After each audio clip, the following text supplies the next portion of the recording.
Ivanka Trump, the president's daughter and a senior advisor over at the White House, has decided she will wind down her fashion company so she can pursue a career in public policy. Our Christina Alessi is joining us right now. You've been following the late-breaking developments. I understand she's put out a formal statement, Christina.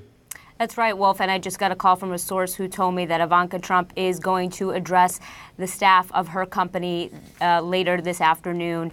Look, at the end of the day, this was a brand that really faced a lot of criticism for many, many reasons.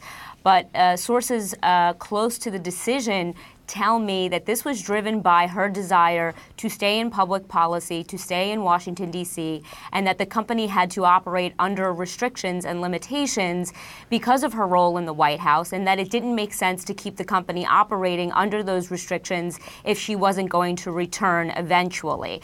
But that said, we can't ignore that this brand has been criticized. She's been criticized for keeping ownership of the company while also serving as a White House advisor, raising all kinds of questions about potential conflicts of interest and how she would address them. The brand has also been a target for critics of the Trump administration and its policies. There was a boycott one women's group started after the Access Hollywood tape became public, calling on people to boycott Ivanka Trump goods, which were, by the way, targeted towards female empowerment, and that was the message behind the brand. A lot of feminists saw that as sort of a hypocrisy, and that is just a few things that the brand was criticized for.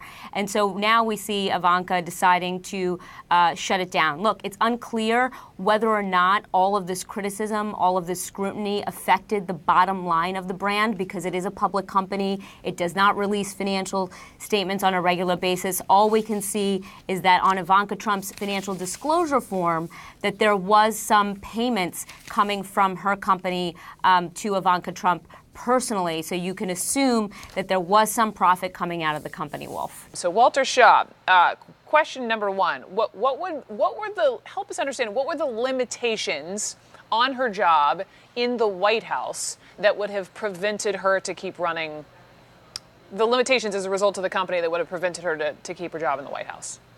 Yeah, well, she had some pretty significant limitations. They had her, my understanding was, they had her recusing from any particular matter that could have an effect on her various businesses.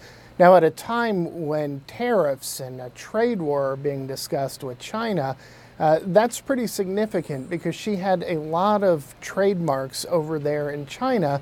And although she's had some difficulties with sales in parts of the United States, places like New York and San Francisco, she apparently was doing quite well with her business in China. And so right there, that's a fairly significant category of things that she would have to stay out of if she continued to hold this business.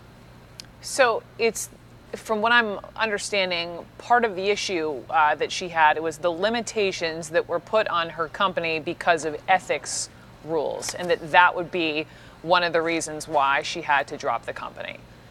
Well, let me be fair to Ivanka Trump. She did more than her father or her husband did. One of the things she did was that she negotiated a deal where she'd be getting a fixed fee for her licenses instead of a profit-based revenue, so that she would have less significant conflicts of interest. It doesn't completely resolve them, but it means that now it would take more than a slight fluctuation in profits to affect her income. So that's a good thing. In terms of the things that I've seen reported about her having put limitations on the company, those I've always felt were kind of nonsense, because you either have the financial interest or you don't. Whether or not you have control over the company is meaningless. And the limitation she put on the company is that she'd put it in a trust and that day-to-day operations would be run by somebody else.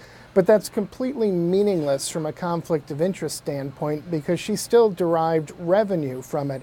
So I want to be fair again, she did do some significant things, but they had to do mostly with the type of revenue she was going to get and her recusals from her own activities in government. But in terms of the limitations on the company, those were just window dressing and nonsense to begin with. Quickly, with this decision to drop her company, does this affect her brothers at all? and their Trump businesses? Well, I know that she has an investment in the Trump International Hotel that she's keeping, so she may have a number of other business entanglements with her family. I don't know that any of them were necessarily involved in her product line. You know, one question about her shutting it down is what they've said is they're not going to renew their licensing agreements. But I imagine that the various licensing agreements end at different times. So I don't know that this is going to be a clean and abrupt break.